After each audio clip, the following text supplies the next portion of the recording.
Hello friends, আজ আমি আপনাদের বানিয়ে দেখাবো হোমমেড টমেটো কেচাপ। আপনারা বাড়িতে কীভাবে টমেটো কেচাপ বানাবেন।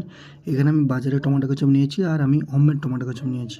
তো চলো তাহলে শুরু করতে। সবার প্রথমে এখানে আমি লাল লাল টমেটো নিয়ে নিয়েছি, সেগুলোকে ঠিক আমি এইভাবে কেটে নিয়েছি। কেটে নেওয়ার পরে একটি কড়াইতে দিয়ে তার মধ্যে দিয়ে দেবো পেঁয়াজ, তার সাথে দেবো অল্প পরিমাণে রেড চিলি, তার সাথে দিয়ে দেবো অল্প দালচিনি দেওয়ার পরে দিয়ে দেবো আদরক আর অল্প পরিমাণে রসুন দেওয়ার পরে তারপর এখানে দিয়ে দেবো আমি চিনি দেওয়ার পরে এখানে নর্মাল জল দিয়ে ভালো করে এটাকে ফুটিয়ে নেব যতক্ষণ না টমেটোটা ম্যাশ হয়। এখানে দেখতে পাচ্ছেন টমেটোটা পুরোপুরি গলে গেছে। এরপরে এটাকে ঠান্ডা করার জন্য একটি পাত্রে রেখে দেবো। ঠান্ডা হয়ে গেছে, হওয়ার পরে মিক্সিতে দিয়ে ভালো করে এটাকে পেস্ট বানিয়ে নেব।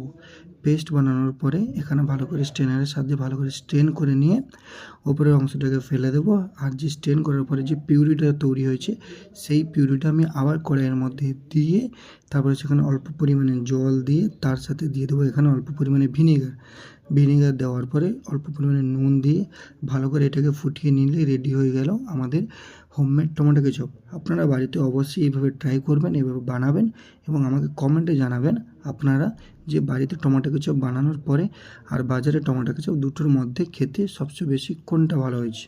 Thank you.